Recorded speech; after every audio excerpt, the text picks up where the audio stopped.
जादुई तोता। एक छोटे से गांव में एक गरीब परिवार रहता था। उस परिवार में रामू और उसकी बीवी सीता उसके बेटे चिंटू के साथ रहते थे। उसी गांव में एक तोता भी रहता था। उसका नाम था रघु। वो किस्मत का धनी था। जहां भी जाता वहां किसी भी चीज की कमी नहीं पड़ती थी। एक दिन रघु उड़ते उड़ते उस गरीब परिवार के घर गया। रघु सोचता है, अरे वाह, लगता है यहाँ आज बहुत अच्छा खाना मिलेगा।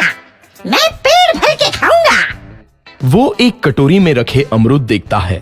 अरे वाह, अमरूद, मुझे तो ये बहुत पसंद है। मैं तो इसे पेट भर के खाऊंगा। रघु तोता अमरूद खाने ही लगता है। तभी सीता रघु को अमरूद खाते देखती है तो गुस्सा हो जाती है और उसे वहां से भगा देती है। भाग यहाँ से, न जाने कहां से आ जाते हैं। मैं तो परेशान हो गई हूं इनसे। सीता के भगाने के बाद रघु चुपचाप से एक कोने में रहता है। धीरे धीरे उस परिवार की बरकत होने लगती है। एक दिन रामू और सीता खाना खाते वक्त बातें करते हैं। आजकल हमारी बहुत तरक्की हो रही है, काम भी अच्छा चल रहा है। रामू कहता है। इस पर सीता कहती है, सच कहा, भगवान हमेशा ऐसे ही हम पर मेहरबान रहे। बेटा चिंटू भी कहता है, पिताजी, मुझे खिलौना लेके दो ना, मेरे सभी दोस्तों के पास है। रामू कहता है, ठीक है, जरूर लाऊंगा।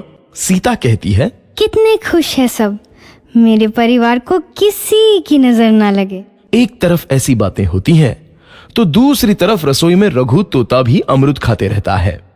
मजा आया, अमरूद खाया, मजा आया, अमरूद खाया, मजा आया। तभी सीता रसोई में आती है और रघु तोते को अमरूद खाते देख बहुत गुस्सा होती है। सीता रघु को बाहर निकालने के लिए पिंजरे में अमरूद रखती है। रघु जब अमरूद खाने लगता है तो पिंजरे का दरवाजा बंद हो जाता है और वो उसमें फंस जाता है। मुझे बाहर निकालो, मैं यहाँ फंस गया हूँ, मुझे बचाओ। अगले दिन सीता पिंजरा उठाकर बाहर दूर उस रघु को छोड़ देती है। रघु के जाते ही उनके घर आई बरकत धीरे धीरे कम हो जाती है। उन्हें बहुत घाटा होता है। सीता कहती है, ये क्या हो रहा है, अचानक इतना कैसे बदल गया? अभी तक तो सब कुछ अच्छा चल रहा था। रामू कहता है, लगता है भगवान हम पर रूठ गए हैं। चिंटू भी कहता है, लगता है अब मुझे खिलौने भी नहीं मिलेंगे।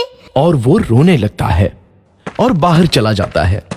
कुछ दिन बाद रघु तोता फिर से उस घर में आता है। वापस आया, मैं वापस आया, अब मैं जमकर अमरूद खाऊंगा। रघु सीधा रसोई घर में चला जाता है और अमरूद खाने लगता है। कुछ देर बाद सीता रसोई में आती है और रघु को देख कहती है, एक तो घर में पहले से इतनी दिक्कत चल रही है और ऊपर से ये तोता मुझे और परेशान कर रहा है।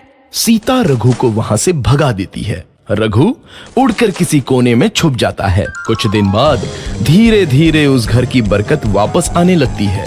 काम भी अच्छे से चलने लगता है। एक रात जब रघु तोता अमरूद खाने जाता है तो पिंजरे में फंस जाता है। ये लोग आखिर चाहते क्या हैं? एक तोते को शांति से अमरूद खाने क्यों नहीं देते? मैं कौन सा चोरी कर रहा हूँ? बस अमरूद ही तो खा रहा हूँ। तभी रामू वहां आता है और पिंजरे में रघु तोते को देख उसे बाहर छोड़ देता है। ये तोता भी कितना जिद्दी है, बार बार वापस आ जाता है। जैसे ही रामू रघु को छोड़ देता है, अगले दिन से फिर से उनके घर की बरकत जाने लगती है। काम में घाटा होता है। किसी को समझ नहीं आ रहा था कि ऐसा क्यों हो रहा है। रघु तोता घर आता है तो अचानक बरकत आती है और जब रघु तोता को बाहर निकालते हैं तो बरकत चली जाती है। एक दिन सीता रघु तोते के घर आने और बाहर जाने की स्थिति पर नजर रखती है। ये तोता जब भी घर आता है तो घर में बरकत आती है और जैसे ही ये घर से बाहर जाता है तो उसी के साथ बरकत भी चली जाती है। कहीं ये जादुई तोता तो नहीं है? अगली बार जब ये तोता घर आएगा तो मैं इसे कहीं नहीं जाने दूंगी। सीता रघु का बहुत इंतजार करती है लेकिन रघु तोता दोबारा उस घर में